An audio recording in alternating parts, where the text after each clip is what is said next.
আজকে প্রোগ্রামের সেকেন্ডে, তাই ঝটপট রেডি হয়ে পৌঁছে গেলাম হলে পৌঁছে দেখি হল পুরোই ফাঁকা, এখনো পর্যন্ত কেউ আসেনি। এই মহিলারা আজকে ছবি তোলা ছেড়ে কার নামে যেন নিন্দা করছে।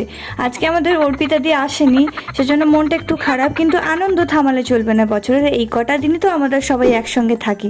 তারপর অনেক অপেক্ষার পরে আমাদের প্রোগ্রাম শুরু হলো। আজকে যখন প্রোগ্রামের জন্য রেডি হয়ে বেরিয়েছিলাম তখন আমার সাবস্ক্রাইবার ছিল এরকম, আর প্রোগ্রাম থেকে বেরিয়ে দেখি আমার সাবস্ক্রাইব 1K হয়ে গেছে। তো থ্যাংক ইউ সবাইকে।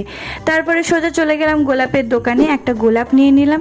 আমার যদিও গোলাপ পাওয়ার সৌভাগ্য এখনো হয়নি, তবে যার জন্য আমার এই চ্যানেল সে অবশ্যই আজকে একটা গোলাপ ডিজার্ভ করে। গোলাপ নিয়ে দাঁড়িয়ে আছে কিন্তু তার দেখা নেই। অনেক অপেক্ষার পরে তিনি এলেন আর আমি তাকে গোলাপটা দিয়েও দিলাম। তারপরে গোলাপ নিয়ে চলে এলাম আমাদের বাড়ি এসে দেখি খাবারের আয়োজন অনেক কিছু, লুচি, কষা মাংস, আলুর দম। তবে এত কিছু আমার জন্য নয়, মায়ের একমাত্র জামাইয়ের জন্য। আজকের মতো টাটা।